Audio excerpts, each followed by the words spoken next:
This is Ray Warner, class 2010, at the McGraw-Page Library in Ashland, Virginia, on July 1st, 2011. I'm here with the Living Legacies Oral History Project, in particular the Women of Randolph-Macon Oral History Project. And the interviewee today is Beth Bull, class of 75. And also here is Kim Dutton, class of 2011, with the library, and Sarah Hendricks and Claire Stevens with the Development Office. All right. Hello, Beth. Hello. So, how did you first hear about Randolph-Macon? Well, I didn't know much about Randolph-Macon until I think it was like somewhere before my senior year. The minister at our church was transferred to Duncan Memorial, and we came down to visit him sometime, I think it was in the fall. And we walked around campus, around town. I thought, oh, this looks like a really nice place. Too bad it's not co-ed. And I think it was like 4 months later they announced that they were going to admit women. And I was like, okay, I just applied. Well, had you heard anything else about it? No, it was men's college. It wasn't on my radar. And other than my dad did know one of the professors. He went to graduate school with Dr. Baskin, but, I didn't know very much about it at all. But the size, the small size really appealed to me. Came from a pretty big high school, so I thought it would be nice to go to a smaller school. So what were your first impressions of the campus? Well, the old buildings I thought were very quaint, charming, looked neat. Of course, Ashland's very different now. It was just a sleepy little country town at the time, and I liked the, slower pace and all that kind of stuff that was appealing. So when you mentioned that Ashland was a slower town, what do you mean? Well, there's no fast food restaurants here, no motels. We had to drive to Richmond to go to fast food. We ate at the truck stop some. That was like big night out, just going to the truck stop. So, yeah, it was a whole lot smaller, And I think the student body was like 800 when I started. 50 girls, then 750 guys, something like that. So, if I could interject, you mentioned, your first time coming to campus that you liked the school and thought if only women were admitted. So at that point, did you have other schools sort of on your list? Yeah, I had applied to several others. I was on the waiting list for UVA. I think Dad really wanted me to go to UVA because he went there, but it was a lot bigger than Randolph-Macon. I thought it would be neat to go there. So, did you ever think about going to the women's college in Lynchburg? No. So you never crossed I didn't want to. No, I don't. I'd like to have the co-ed experience. Understandable. So was it the student body that really impressed you, or was it just the physical campus? The physical campus. I didn't actually meet any students, I don't think, on my first visit there. To interject quickly myself, is when you say that it was announced that Randolph-Macon had gone co-ed, how did you hear? How was that announced? I don't remember whether it was in the newspaper or whether our friends that lived here called and said, it was going to go to co-ed. I think it was like January, February of 71 that they decided. So, So you hadn't made any decisions on other colleges by that time? No. Mm-mm. And once you heard that it was going co-ed, was that sort of the automatic place?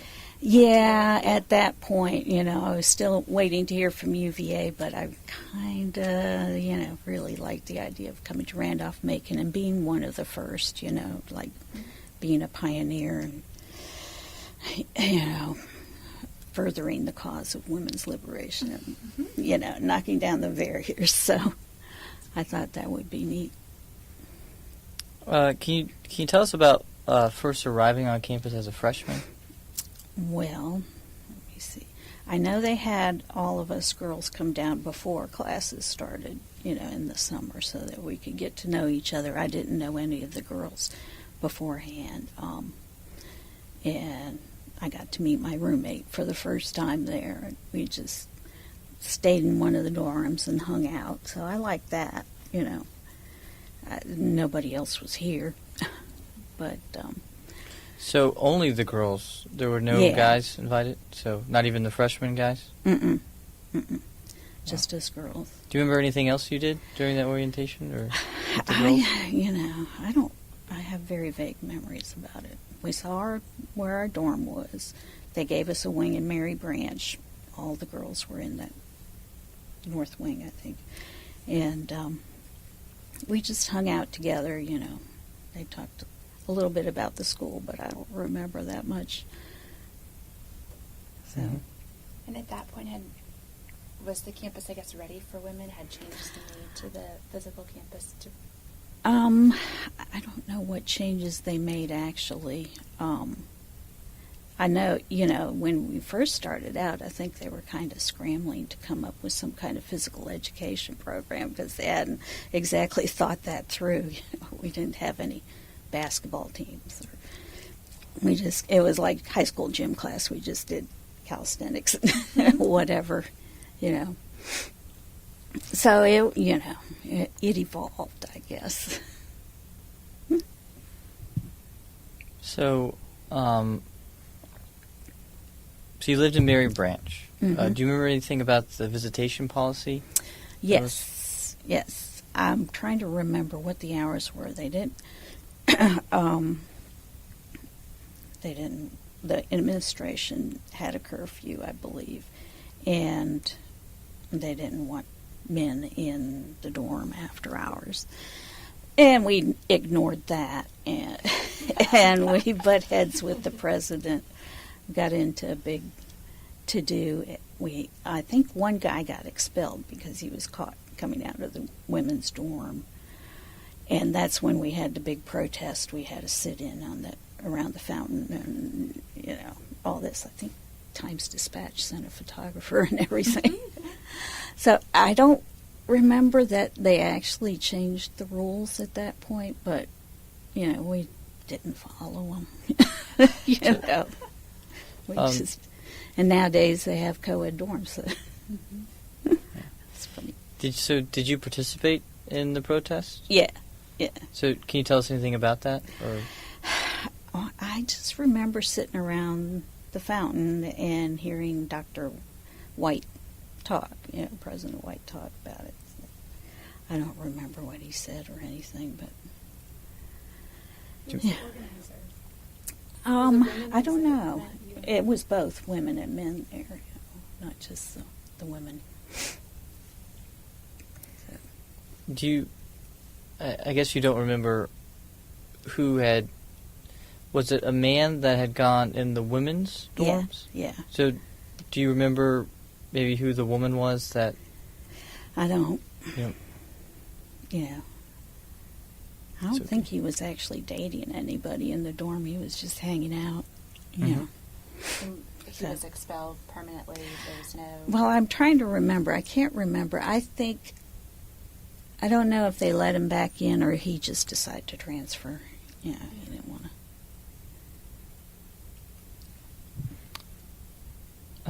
So how was what was the dorms like living in, with all girls and they're all first years, and so how was that? I liked Mary Branch. We had a pretty big room, and my room was great as opposed to my son's room. When he was there, he was stuck in the basement, and yeah, he complained about that. But I thought it was pretty neat. I mean, having one bathroom and for everybody was not the greatest, but other than that, it was fun. Do you remember who your freshman roommate was? Yeah, my freshman roommate was Janice Keyes, and she was from New Jersey, and she dropped out after the second year. She left and joined the Navy. And I was trying to think of people who went all 4 years. You told me you were having trouble catching up with them, and I was like, oh. Because a lot of them did transfer. Now, some of them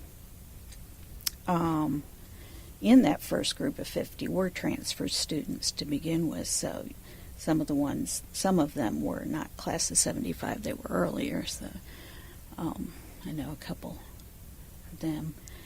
And but my senior year roommate went all 4 years. That was Donna Klepper. Can you say anything about your roommates? Did you like them? Did you? Yeah, we had our difficulties at times. There was one point after freshman year we switched with another group, and I roomed with Karen Lowe, and Janice took somebody else, and then we switched back again, and I don't remember the problem, but I think Karen transferred to UVA. I'm not sure. But okay, so do you remember the food situation? The food was not great. This was before Estes Hall was built and all that kind of stuff, and their big Sunday brunch menu was to give us steak, which looked very strange. We were never sure where the steak actually came from, if it was from a cow or what. But and there was a food fight. I remember I walked into the cafeteria one evening and saw one of my friends up on a chair with a tray. So I turned around and walked back out. I was like, okay. Anyway. So you didn't participate in the food fight? No. I didn't want to get covered in whatever peas and Jell-O. Yeah. There was Jell-O hanging from the ceiling at one point. So do you remember anything about the people who organized that? I don't know whose idea it was. I know my boyfriend's fraternity was heavily involved, but I just stayed out of that. Yeah. But it was for a protest. So it was a protest food fight? Well, it was more of a just for fun food fight, I think. Right. I mean, nobody liked the food, but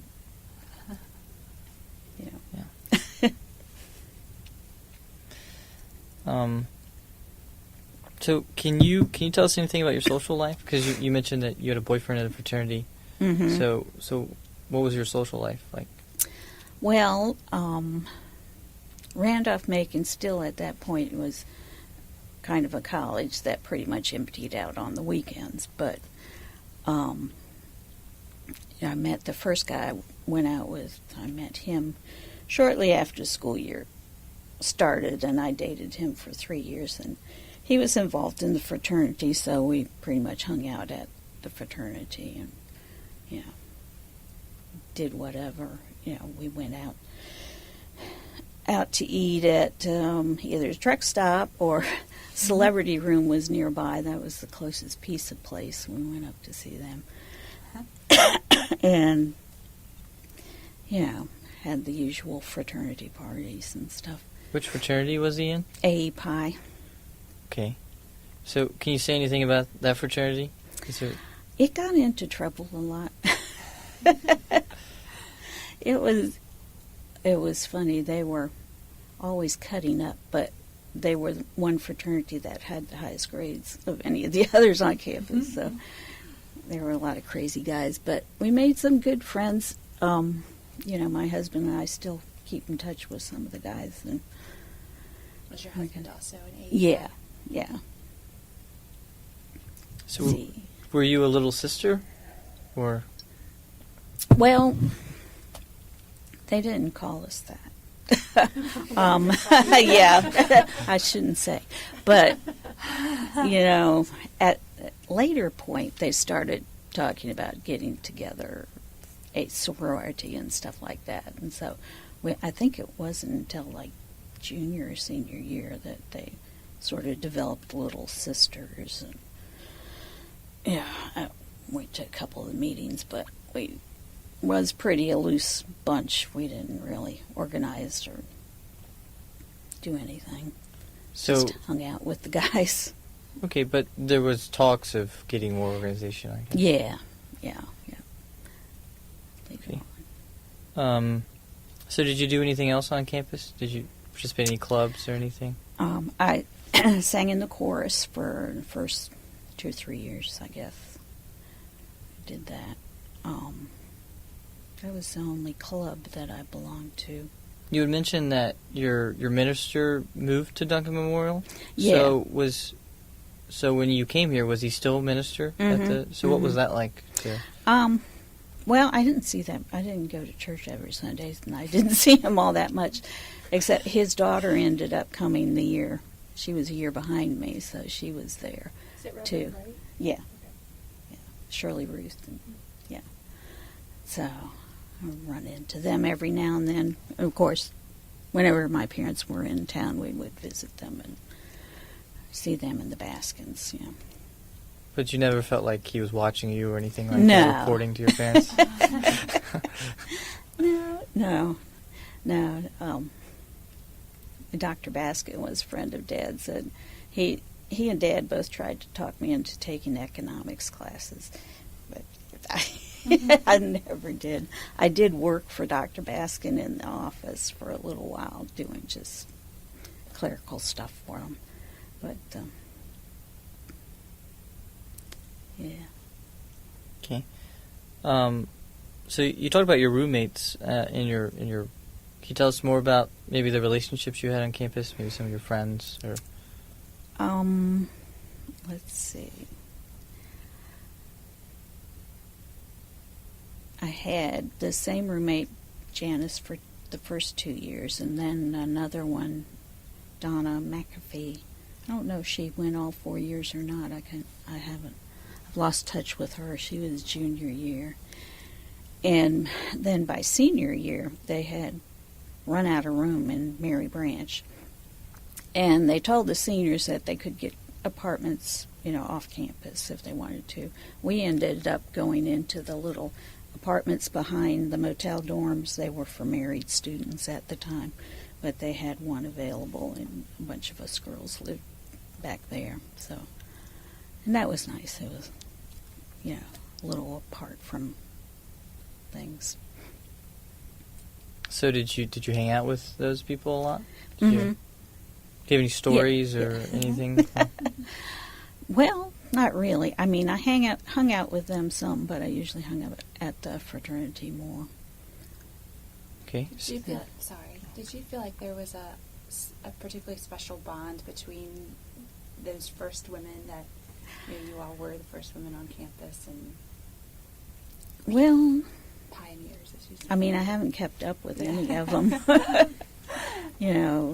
Every now and then I see the one woman. She was a transfer student, Sandy Harris. See her from time to time, and I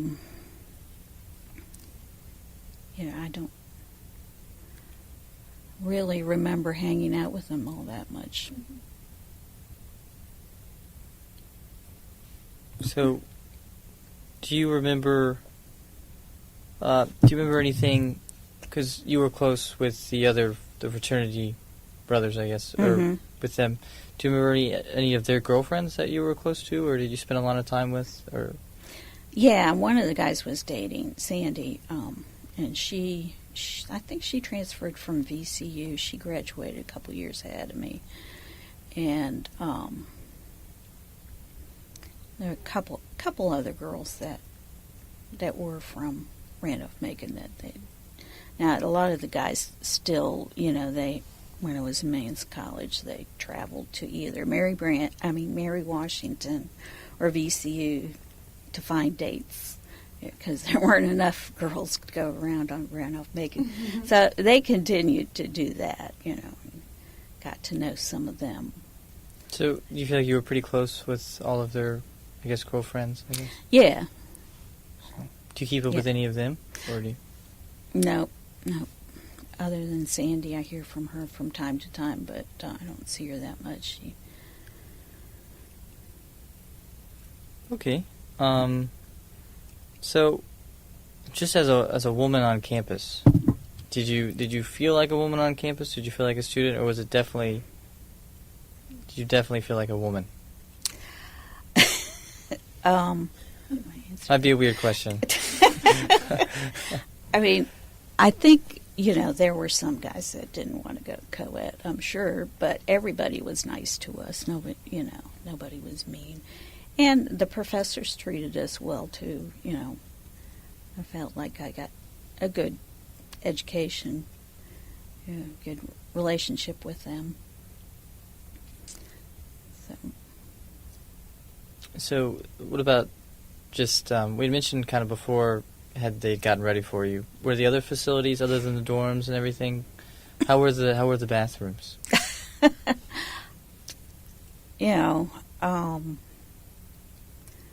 I guess all the bathrooms, I mean, in the library they had men and women's bathrooms. It wasn't strictly a men's room or anything like that.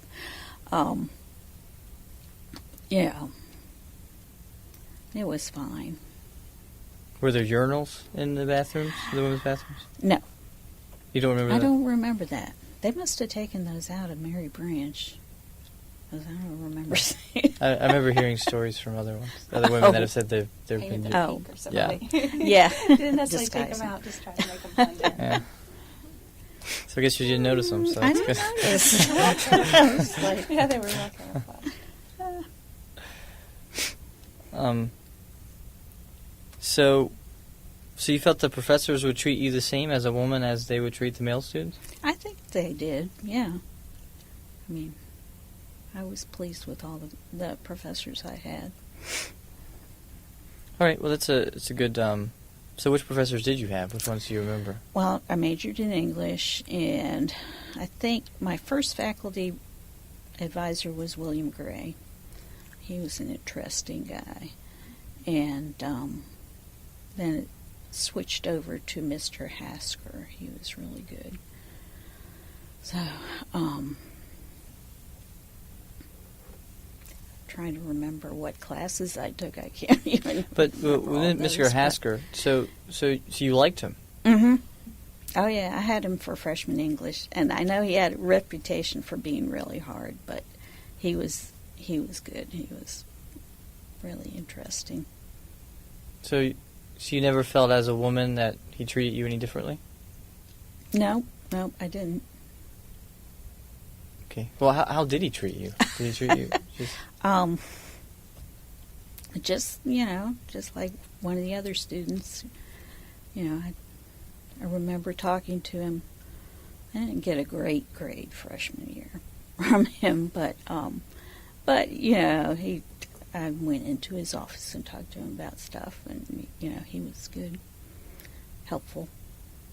Mm-hmm.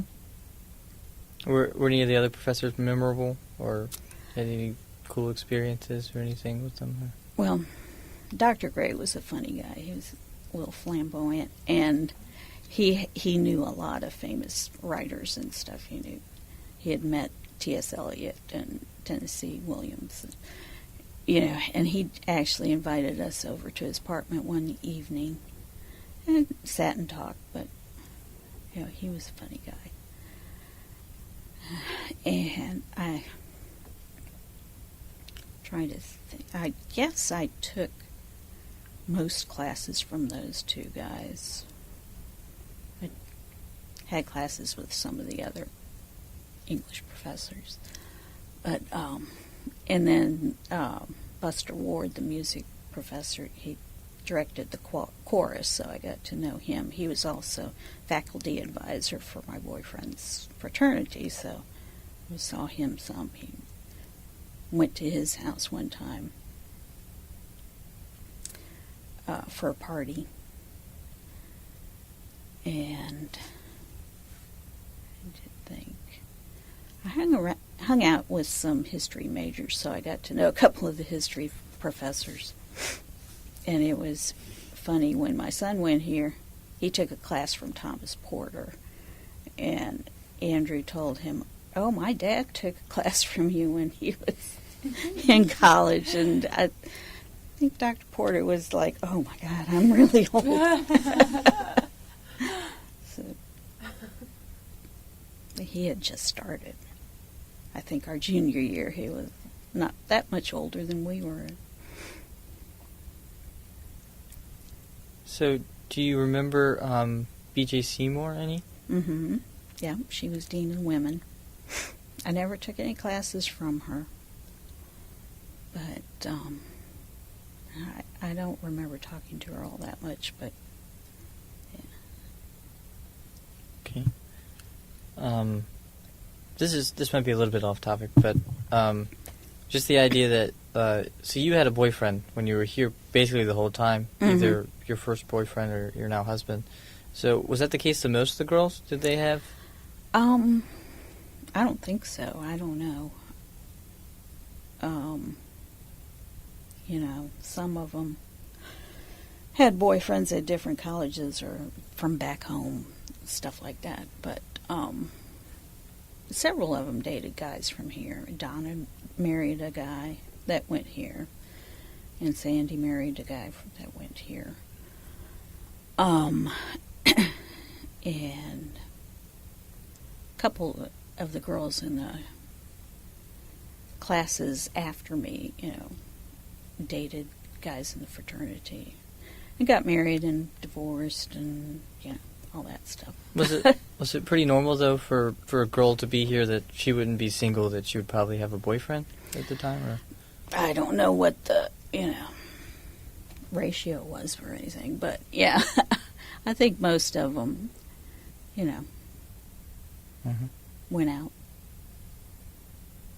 fairly often. So back to academics. I'm sorry, I went on that tangent. But so did you have to take any? I guess you had to take other courses other than your majors. So, yeah. So how was that like, taking the other? Well, freshman year, first semester, they still had a requirement that everybody had to take calculus, and that was oh my God. I don't know how I managed, but I passed. They put me in the advanced calculus class because I did well on my SETs for math, and I had no idea what was going on in that class, but I only had to take it one semester, and then they changed the requirements so that you could take some other kind of math class. Yeah. Do you remember who you had as a professor? Dr. Bishop. Okay. I don't know if he's still here. Probably not. So. Probably not, yeah. And, history freshman year, and I took French and art. John Longacre was the art professor. Took a drawing class. Took a lot of different things besides English literature. So did you have any female professors at all? So you didn't have B.J. Seymour? So. No. Do you remember there being any other female professors? Yeah, I mean, it was kind of a slow, they added some in, but none of mine. There was one woman that substituted for Dr. Gray when he got sick, but she was just a temporary, so I didn't have any female professors at all. So the only female professor you had was a substitute. Yeah. And that was only a couple times. So 4 years, it's pretty amazing. Well, I mean, not a great amazing, but yeah. But it's just it took a while for them to add them on, I guess. Yeah. So can you tell us a little bit maybe what you did after graduation? So as soon as you so you finished with an English major? Yes. I assume. Okay. Yes. And then what did you do afterwards? I took some classes at University of Richmond, but I didn't finish my master's, and I worked for temporary jobs for a while. Job market wasn't great at that time, so I did clerical work. And then I got married, and my husband was transferred down to Richmond. So when we moved down here, I got a job at Blue Cross, now known as Anthem. And that's where I've been ever since. So my job doesn't have that much to do with English literature. But I think having a degree prepares you for, you learn how to learn new things and stuff like that. It's useful. What is your job specifically? Okay. Right now, my title is contract administrator. I work with the certificate booklets, descriptions of the health insurance coverage, and we work with the the legal department, and we file things with the Bureau of Insurance and do try to keep track of all the changes. The healthcare reform law kept us really busy this year. So It's a task. yeah, I know. I always wanted to be a writer. This wasn't really the kind of writing I had in mind, but it pays money, so. So how have you stayed in contact with the college since you left? Well, we've been back a few times. I mean, we don't go to a whole lot of football games or anything like that. And we kept in touch with the guys from the fraternity. So, but didn't come back all that much until my son decided to go here. And I was surprised that he picked a place. I was kind of thinking he ought to get a little farther away from home because we live so close, get a little more independence. But so since then we've been back a lot. We came back for homecoming last year. It was our 35th reunion. So saw some people from our class. And we've been back for things like Strawberry Fair and went to the Christmas Carol production and that sort of thing. This is another question that. So, do you remember Camptown races? Any? Yep. Yep. We used to go there. So, can you describe what those were like? Well, people didn't pay a whole lot of attention to the actual race. They just, sat on blankets and drank beer and had a picnic. But it was fun. It was a lot of fun. We actually took Andrew to one when he was a baby. Oh, wow. He didn't like the loud noises, but... Yeah. So, the other question I had was, so Greek Day. Do you remember, did your husband participate in Greek Day, or did you participate, or how did that work? I don't remember any specific events or anything from Greek Day. I mean, they had...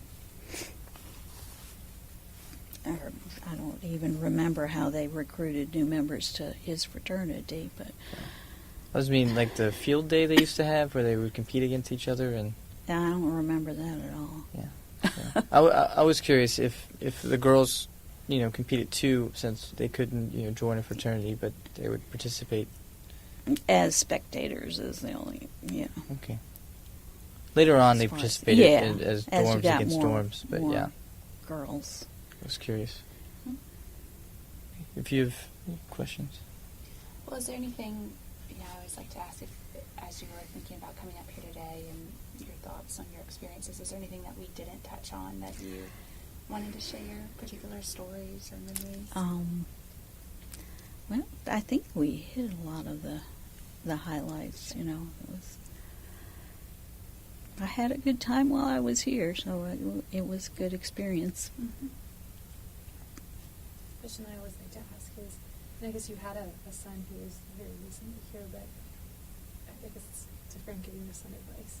What would you give advice to, what would you say to an 18-year-old girl who's about to matriculate at Randolph-Macon, especially in hindsight, things that you would recommend she or he do?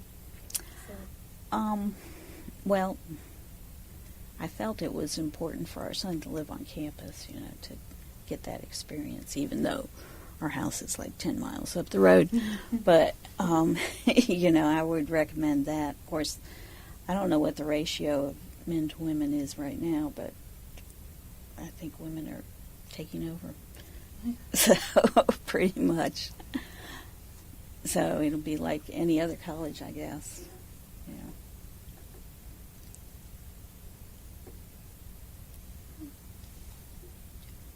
Right.